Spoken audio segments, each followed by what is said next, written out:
Bonjour mesdames et messieurs, merci de nous retrouver dans votre édition du jour. Tout de suite les titres. Grande interview de Maulaya Seydi Mohamed El Cheikh sur Medina Cheikh TV. Expulsion à Ouakam, Cité Terme Sud. Retour sur le film des affrontements.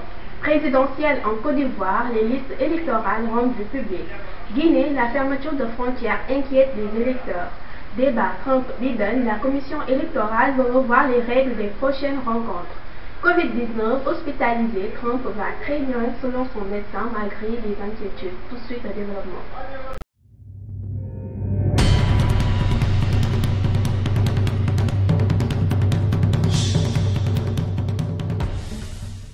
Nous débutons l'actualité nationale avec la grande interview de Maulaya Seydi Mohamed El Cheikh qui était invité sur Medina Cheikh TV par le journaliste et attaché de presse Cheikh Adama Ndione. Il a répondu sur des questions d'actualité nationale comme la situation du pays face aux dégâts causés par les inondations ainsi que sur la violence au Sénégal.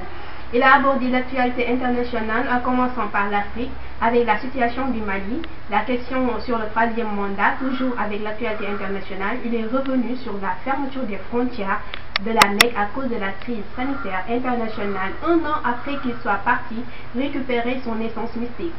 Il a abordé la question de la réhabilitation de la race noire qui a fait débat aux États-Unis. Ensuite, il est revenu sur sa relation avec le peuple sénégalais, sur la situation du monde face au coronavirus.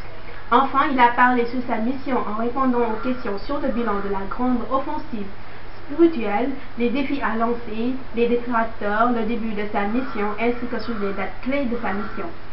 Le défi lancé par rapport au remède contre le coronavirus, le défi lancé par rapport à la descente d'Insa Ibn Mariam et la prière qu'il doit faire derrière l'imam al-Mahdi, les enseignements de Dajjal et enfin sur le défi lancé par rapport à l'éclaircissement de la mission de l'imam al-Mahdi Muntazar. Nous restons toujours au Sénégal, à Ouakam, Cité Terme Sud. C'est près de 79 familles qui ont été sommées de quitter les lieux où ils vivaient depuis plusieurs années. Ce mercredi 30 septembre, la DSCOS a recouru à l'intervention de gendarmes pour expulser Mani Militari, leurs anciens frères d'armes, décidés à ne pas sortir de leur maison. Plusieurs blessés ont été notés, dont certains évacués à l'hôpital.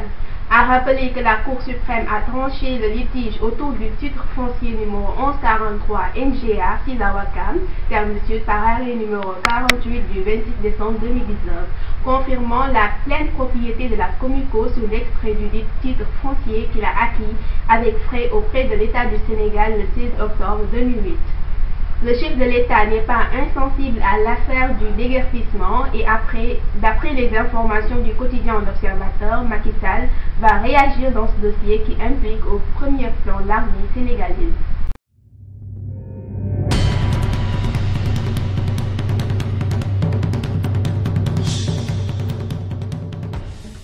Nous passons à l'actualité internationale avec la présidentielle en Côte d'Ivoire. À un mois de l'élection présidentielle prévue le 31 octobre, la commission électorale indépendante a dévoilé la liste électorale définitive. Près de 7,5 électeurs sont appelés à se rendre aux urnes, mais la liste fait toujours débat. Laurent Gbagbo et Guillaume Soro en restent exclus malgré les demandes de réintégration de la Cour africaine. En Guinée, la fermeture des frontières inquiète les électeurs. S'il est souvent commun qu'à l'approche des jours électoraux majeurs, les frontières terrestres et aériennes soient fermées, cette fermeture des frontières ne concerne que 2 pays sur les 6 qui entourent la Guinée. Cette annonce unilatérale de Conakry a provoqué la surprise, notamment car plusieurs Guinéens envoyés dans leur pays d'origine et vivant en Guinée-Bissau sont bloqués sans possibilité de traverser les frontières. Ils craignent de ne pas pouvoir voter au scrutin présidentiel prévu le 18 octobre. Aucune réaction officielle encore, mais si la mesure se prolonge, elle peut largement perturber le marché bissau-guinéen, fourni en produits de première nécessité en partie par Conakry. Aux États-Unis, au lendemain de leur face-à-face télévisuel, Donald Trump et Joe Biden sont tous deux répartis en campagne. Mais face au chaos dans lequel a sombré leur débat, la commission électorale qui organise les débats présidentiels depuis 1987 dit vouloir revoir les règles pour les prochaines rencontres. Des changements sont nécessaires pour apporter une structure au prochain débat, a annoncé le président de la commission bipartisane. L'objectif est de permettre des échanges cohérents sur les sujets évoqués sans interruption continue.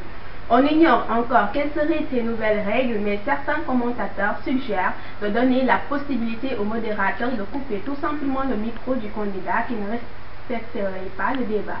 Les deux candidats doivent à nouveau s'affronter les 15 et 22 octobre prochains.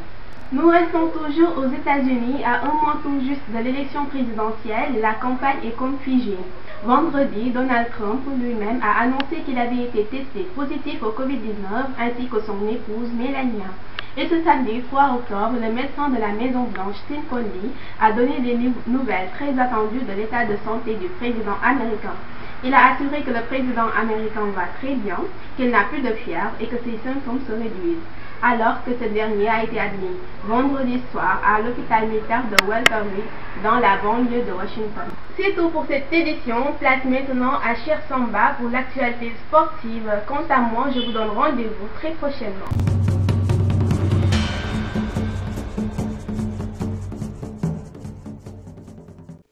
Nourim Talsam Sport, c'est votre nouvelle émission sportive qui va vous donner toutes les informations concernant l'actualité sportive, particulièrement footballistique, notamment les résultats des 5 grands championnats européens.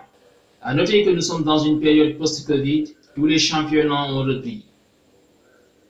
Rappelons juste que la saison 2019-2020 a été marquée par le sacre du Real de Madrid pour la 34e fois. En Allemagne, le Bayern de Munich remporte pour la 8e fois d'affilée le championnat. En Italie, la Juventus de Turin, aidée par un grand Cristiano Ronaldo, a remporté le championnat pour la 9e fois d'affilée. En France, sans surprise, Mbappé et Neymar aident le PSG à remporter le championnat. Mais la surprise a été du côté de l'Angleterre avec les Reds de Liverpool qui, après 30 ans de disette, ont remporté le championnat avec un excellent Sadio Mané et Mohamed Salah qui ont fait la fierté de l'Afrique. La Ligue des Champions a été dominée par le Bayern de Munich qui remporte ainsi son 6e sacre. Pour finir avec l'Europa League, l'équipe expérimentée et habituée de la compétition qui est le FC Séville remporte ainsi son 6e sacre. Sur ce point, nous vous donnons rendez-vous très prochainement dans Nourim Talsam Sport pour ne rien rater de l'actualité sportive.